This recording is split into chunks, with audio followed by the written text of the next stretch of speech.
Dust, cobwebs, silence. That's all Amelia found in the old Blackwood Manor.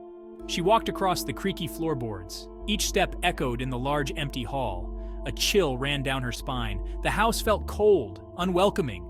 It was like a tomb, filled with forgotten memories. Amelia reached the grand staircase. Its dark wood was polished smooth with time. The shadows seemed to twist and writhe on the landing above. She felt a shiver, a sense of dread.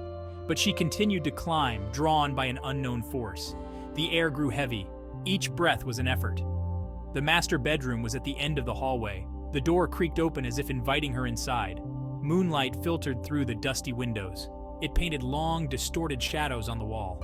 In the center of the room stood a massive four-poster bed. Amelia stepped inside, her heart pounding in her chest. Something felt wrong. The air was thick with a strange energy. A sense of dread washed over her. It felt like she was being watched, judged by unseen eyes. The Blackwood Manor held secrets. Amelia could feel them swirling around her. In the far corner, shrouded in shadows, stood a tall, ornate mirror. Its silver frame was tarnished with age. The glass was cloudy, distorting the reflection. Amelia felt drawn to it. The mirror called to her like a siren song. She took a step closer, her hand reaching out to touch the cold glass. As her fingers brushed against the surface, a shock ran up her arm. The reflection in the mirror rippled. It wasn't her own frightened face staring back. It was a woman, pale and gaunt, with eyes filled with terror. Amelia gasped and stumbled backward, her heart racing. The image vanished as quickly as it appeared. She blinked, trying to rationalize what she had seen. Had it been a trick of the light? She cautiously approached the mirror once more. This time her reflection returned her gaze. But something was different. Her reflection seemed distorted, twisted at the edges. Her eyes flickered with an unnatural light. A slow, creeping fear started to take root in her mind. Amelia tried to tear her gaze away from the mirror, but she couldn't. It was like it held her captive. A low hum began to vibrate through the room. It seemed to emanate from the mirror itself. The shadows in the room danced and swayed, as if alive. Then she heard it. A whisper, barely audible, coming from the mirror. It spoke her name, a breath of cold air against her ear. Amelia.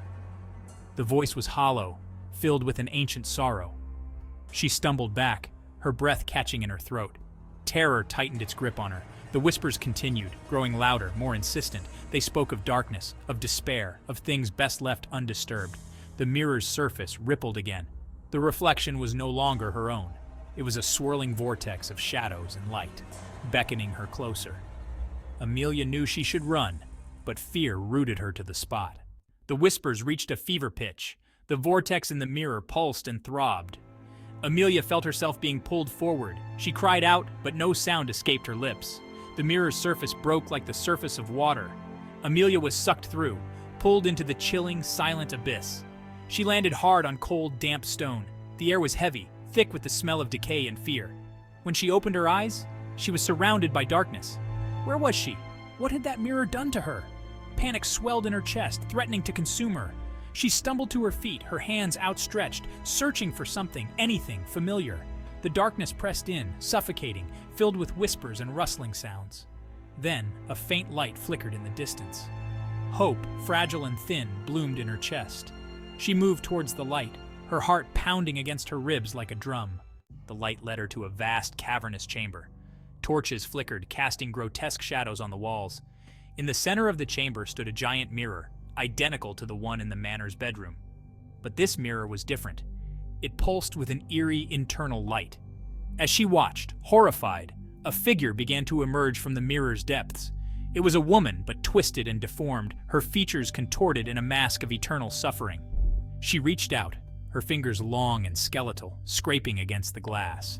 Amelia stumbled back, her mind reeling. The woman in the mirror was her, or rather, she was a reflection of Amelia's deepest fears, given form. The fear she felt intensified, threatening to crush her. "You cannot escape yourself," the reflection rasped, her voice a hollow echo. "We are one and the same." Amelia shook her head, tears streaming down her face. "No," she whispered, her voice trembling. "This isn't real. This can't be real." The reflection laughed, a chilling, hollow sound that echoed through the chamber. "This is your truth, Amelia. You are weak, afraid, and alone." The words struck Amelia like a physical blow. She looked at her reflection, at the fear and despair etched into its features. And in that moment, something inside her snapped. "No," she said, her voice stronger now. "I am not my fear." She took a step toward the mirror, her chin held high. She would not let her fear control her. She would not be a prisoner in her own reflection. She raised her hand, reaching out to touch the mirror's surface. The moment her fingers made contact, a surge of energy pulsed through her. The chamber trembled. The reflection screamed, a sound filled with rage and despair, as it was sucked back into the depths of the mirror. Light exploded. Amelia squeezed her eyes shut against the blinding glare. When she opened them again, she was back in the manor's bedroom. The mirror was just a mirror, its surface dull and lifeless. The whispers were gone. Only silence remained. Amelia took a deep breath, the air filling her lungs like a balm. She had escaped, but the experience had changed her. She had looked into the abyss, and the abyss had looked back. And in that moment, she had found a strength she never knew she possessed.